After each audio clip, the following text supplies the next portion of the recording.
Serious Admonitions. BD number 6194.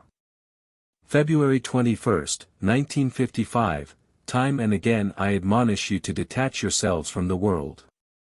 Yet you humans attach yourselves to it ever more, you progressively chase after earthly possessions, you increasingly indulge yourselves in the pleasures of life, and the spiritual kingdom becomes ever more distant for you, which can never be taken possession of alongside the physical world.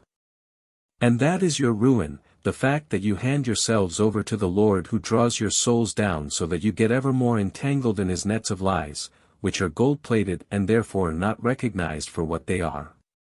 Your desire for the pleasures of life will result in your death. For this desire is placed into your heart by my adversary, he impels you to increase your craving of abandoning yourselves to worldly pleasures, he inflames your physical longings into seeking and also finding fulfillment in sin. He dispels all good thoughts, selfish love is being fanned into greatest passion, people only belong to him alone for they no longer question whether they live according to my will, to please me. They have fallen prey to the world and consequently to the one who is Lord of this world.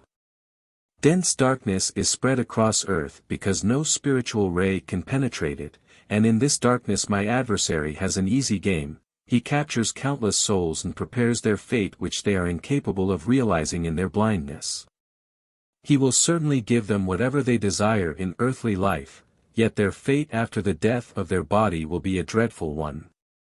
For then he will take full possession of them and render them powerless and unable to release themselves from his control, and they will have to pay for their short lifetime on earth in comfort with a dreadful destiny in eternity.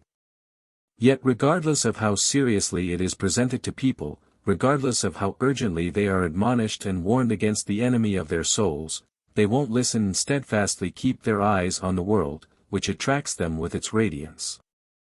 And sin gets out of hand, for what the human being cannot accrue automatically he tries to gain by wrongful means. Nothing is sacred to him, neither his neighbor's possessions nor his life if only he can improve his situation, if only he can derive an advantage to serve his body.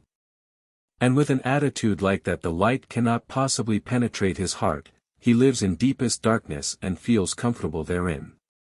It is a time of depravity, a time of sin in which my adversary celebrates his triumphs, in which my messengers of light gain little influence and only the powers from below are successful.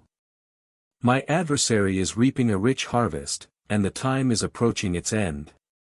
The work in my vineyard is needed more than ever so that people who do not completely submit to his influence can still be saved, whose souls have not yet fallen prey to him. Amen.